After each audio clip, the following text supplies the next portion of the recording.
tolong disimak dulu ya buat yang umrohnya bareng sama orang tua atau sama yang sudah tua.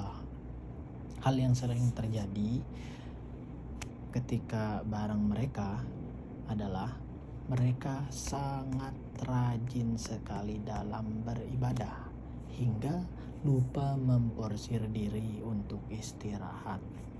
Seperti apa? Seperti kalau misalnya ingin berangkat sholat tahajud, berangkatnya itu dari jam 2. Kalau misalnya sudah tua, tolong ditahan dulu, mungkin sekitar jam 3 berangkatnya.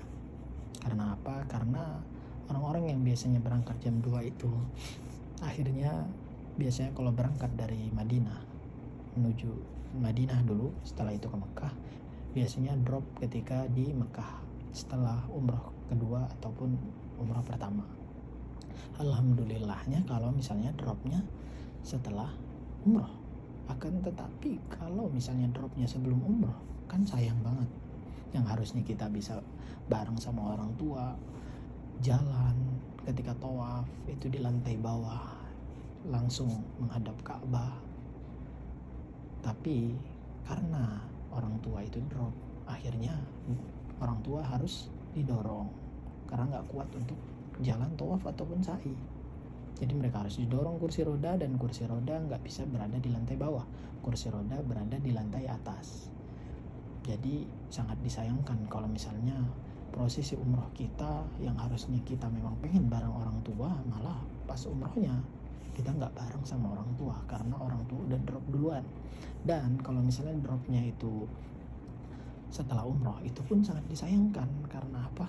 Karena mereka yang tadinya sholat full di masjid jadi nggak bisa full di masjid. Karena apa? Karena harus full istirahat dulu, badan itu udah nggak kuat, badan itu udah ngasih tahu kalau emang nggak kuat.